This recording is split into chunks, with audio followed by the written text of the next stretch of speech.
JeVon McCormick, thank you so much for joining me for part one of our series about people and how hiring good people, attracting good people, and providing for great people is how you lead to business success. In part two, I want to talk a little bit about a very powerful topic that I don't think is talked about enough. And that is, let's call it racism in the workplace. We can call it racism in life, but I think you've got such a great perspective. I'd love to hear a little bit about your story. I know you've shared that other places before, but let's hear a little bit about that. And let's really get into brass tacks to what me, a white guy in a white business world, can do to improve diversity and inclusion in the workplace, and what you as a mixed race, very successful entrepreneur can do to help in that regard as well. Kurt, I appreciate the question. First and foremost, I'll give you a little bit about my background. Like you said, my dad was a black pimp in the 1970s. My mom's white. She was an orphan. She grew up in the 1950s institutional orphanage. We have no clue where our last name comes from, where it came from, how we got it. So to this day, I have this last name, McCormick. Couldn't tell you where it comes from. Unfortunately for my mom, when she got out of the orphanage, she was 17 years old. They gave her $20, a small suitcase. And one of the first people she met was my quite a bit older, fast talking, well-dressed black pimp father. And so my dad, he has 23 children. And when I say pimp, my dad put women on the street corner. They sold their bodies, and my dad took every dollar. So wow. I'm one of 23. Growing up in the 70s, mixed race, being half white, half black, not a good look. Black people didn't like me because I was half white. White people didn't like me because I was half black. I always make the joke, Kurt, and it's a joke, but it's the truth. I have been called white boy by black people, but I have never been called white boy by a white person. So it's so interesting, the dynamic of growing up mixed race.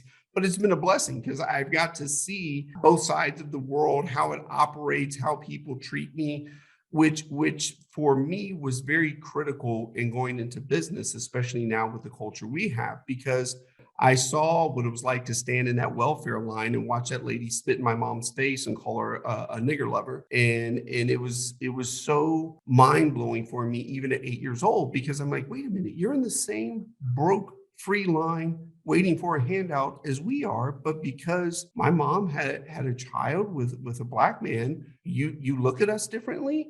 And so what that's led to for me is we live in a world now where, let's call it what it is, racism still exists, and in my opinion, it always will. But I believe I have a responsibility to do my part in making our company a culture of welcome. And when I say a culture of welcome, people laugh at me because I say I won't use pronouns. And they're like, what? They think I'm being offensive. I go, well, first of all, because I only have a GED, I don't even know what a pronoun is. So that's the first problem right there. I go, but the second problem is people use pronouns to identify themselves. Why I won't do that is because I grew up constantly being asked, what are you? What are you? Not what's my nationality, not what race am I? They were asking me, what are you? I'm human, period. I'm a human being. Regardless of my race, I'm human. So when it comes to pronouns, I want to know the person's name and I want to welcome them regardless of how they identify themselves, regardless of what religion they are, regardless of who they voted for, regardless if they're transgender, gay, whatever it does not matter to me. All that matters is you are human. So we have a culture of welcome. And that all stems from my childhood of knowing what it's like to be treated different, what it's like to be an outcast, what it's like to not be accepted. And that really stuck out to me and showed me how you value people, even more so watching how my mom was treated having a mixed race son. So if you're transgender, damn it, you do deserve to use the restroom in peace. I had a very interesting conversation with my 15-year-old last night, as a matter of fact, and we were talking about my calling. My calling is really capitalism for good. I believe capitalism can be a change agent to make the world a better place. And so part of what I try to do is inspire entrepreneurs to be people to be entrepreneurs and use that as a way to make their life and the world around them a better place. And so he said, well, Dad, he's on the trip that you talked about earlier. Capitalism is bad. And all these rich guys are getting rich and you're only paying your McDonald's worker and such and such. And I said, but Bennett, I want to teach those folks how to be an entrepreneur, how to make money and work their way out of that. And so you're a living example of that in effect. And if you have any comments on that, I'd love to hear them so I can share them with my 15-year-old. You're right. I am an example of that. And that in itself is why I feel that my calling, the path that God has given me, is He has blessed me enormously. And with that, now there's an expectation that I have this deep responsibility, not obligation, deep responsibility to go back and teach, coach, mentor the communities I come from and show them the power of capitalism, how it can be achieved. To your son's point, my first job was cleaning toilets with a GED. You talk about, you think that's going to be a dead end, but I believe, okay, there's got to be more. I can do more. And I can't stand this phrase. And you usually hear it from suburban people who've never been where I come from. They'll say, well, people should pull themselves up by the bootstraps. Well, let me explain something to you. Growing up, I had holes in my shoes. I wore bread bags on my feet so my feet wouldn't get wet in the winter in Ohio from the snow. You're telling me to pull myself up by my bootstraps. Let me explain something. I didn't even have boots, so I damn sure didn't have straps. And so I couldn't pull myself up. If a person doesn't know, how can they aspire to be anything? And this part right here is very critical, Kurt, to this. I spoke at a conference. There were 250 CEOs in the room. Each company was doing a minimum of $5 million in revenue each year. Some of these companies were doing over $100 million a year.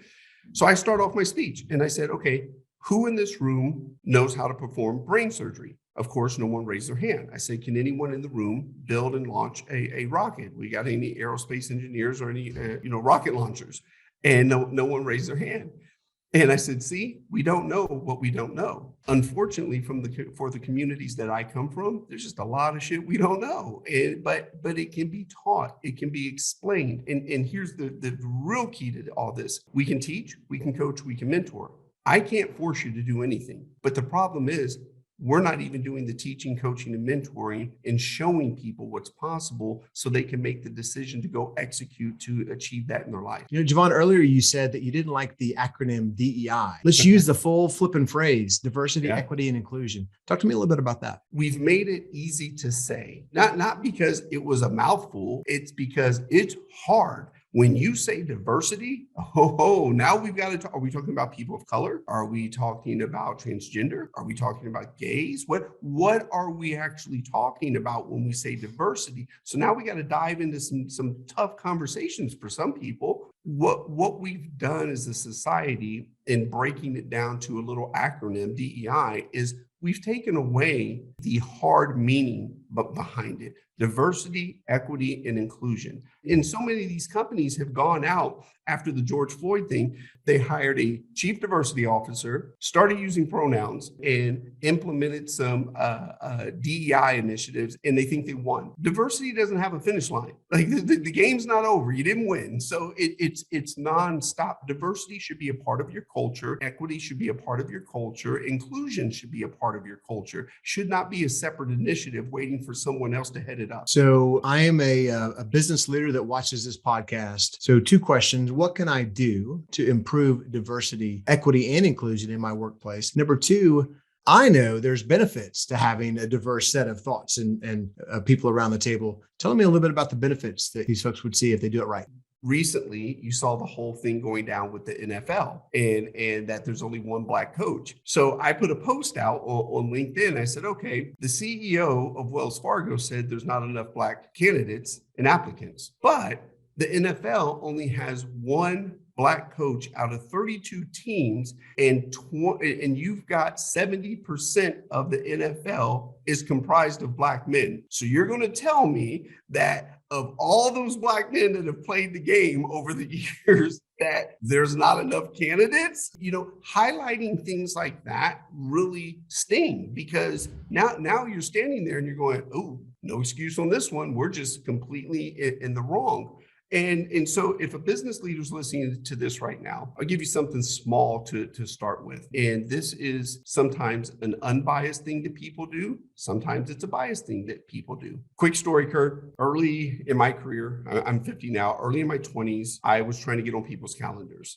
couldn't get on people's calendars. And one white gentleman was kind enough one time to pick up the phone and he said, "Hey, I got a question for you. How did you get a Black first name, JeVon, and an Irish last name, McCormick?" And so Kurt, here's the funny part. I didn't know my last name was Irish because my mom got in the orphanage. So I was just elated. But then when I hung up the call, it hit me. I was like, oh, they're seeing JeVon and no one's getting on the phone with me. And so my full name is JeVon Thomas McCormick. The next week, I started going by JT McCormick. Kurt, calendar filled up. People were taking my calls. I was like, oh shit. And so from my early 20s up until the George Floyd murder, I went by JT. So all those business leaders out there, here's what my challenge to you, and this has gone so well, I get emails all the time for this. Go back through all your resumes, all your candidates, and look for the quote unquote ethnic names. Here's what's not happening for those folks. They're not even getting interviews. I'm not saying to hire them. Give them an interview, give them a rep, give them an opportunity to come in and sharpen their skills in interviewing. Right now, they're being passed over just because of their name. We've seen examples ourselves. I've been in the people industry for my entire career, and we've seen examples of that happening. And it's sad. I really appreciated the story. And I was going to ask you where JT came from and where the name difference, because I saw a little nerve hit you when I called you JT last week when we did our prep. But thanks for sharing that. And I think that's a powerful lesson for everybody, is that implicit bias is there. And while you think you might not be getting the candidates, might be because the folks who are sorting through resumes are exhibiting bias. Yeah. One way or the other. And ask yourself too, as a business owner, as a CEO, as the person leading the people department, because I refuse to say human resources. Ask yourself, is this a role that we can teach, coach, and mentor this person to the skill sets? Or is this a role like right now we're in the process of needing to hire a CFO? Okay, that's not only does that person need to be a culture add, that person has to have the skill sets. But we have a lot of roles within our company that we can teach, coach, and mentor that the skill sets needed to perform in that role. So then we're interviewing for character. We're interviewing for enthusiasm, integrity. Give me a challenging story of something that you've overcome in life. So you've got to go out and accomplish something. And more importantly, what's your character say? Because if we can teach, coach, and mentor, I keep saying that because we don't do training here. That's another part of our culture. We do not train. You train horses, you train dogs, you train your body at the gym. We teach, coach, and mentor. Well, JeVon, we're running out of time, but I got to ask the question. You mentioned, Kurt, we need to do away with Black History Month. Can you talk to me a little bit about that? Here's my problem with Black History Month. We treat it like Christmas decorations. February 1st comes around. We take out the Christmas decorations from the attic, the basement, whatever, and we decorate. And then come February 28th, okay, take the decorations down, pack that shit up, put it back in the basement and up in the attic, and then no more conversations. My daughter shouldn't have to wait until February to find out about Madam C.J. Walker, one of our authors that we worked with, the first Black woman in America to own $1 billion company. Most people think that's Oprah. It's not. It's Janice Bryan Howroyd. You should not have to wait until February for some arbitrary BS moment. And I get why it was started. It was a Black man that actually started Black History Month. But I would like to believe that we have progressed to the point where if we're still teaching bullshit Columbus Day when we know he didn't discover America, maybe we should actually be teaching history as a whole in this country. Let's just respect the history of everyone in our country and stop treating Black History Month like damn Christmas decorations. Well, that's a good reminder, JeVon, because even, with my questions today, I'm like, what can we do? And the reality is effing listen, right? Don't just try to solve the problem. Understand what the challenge is. So that's a good reminder. And I appreciate you reminding me. My man, Kurt, this is phenomenal. JeVon, this has been so great. Thank you so much for joining me. And thank you for the radical candor and for the discussion. We would need to continue to raise this up, and thank you for being you. Hey, I appreciate it, Kurt. This was great. And I appreciate truly that you do seek to listen and it at least allowed me to sit here and go on a rant for a few minutes. Our purpose is to impact lives by connecting and empowering good people to build great companies. I hope our Let's Go series is making that happen. And I hope today's special session with JeVon McCormick helped you make your world a better place. So thank you for joining us. Until next time, Let's go.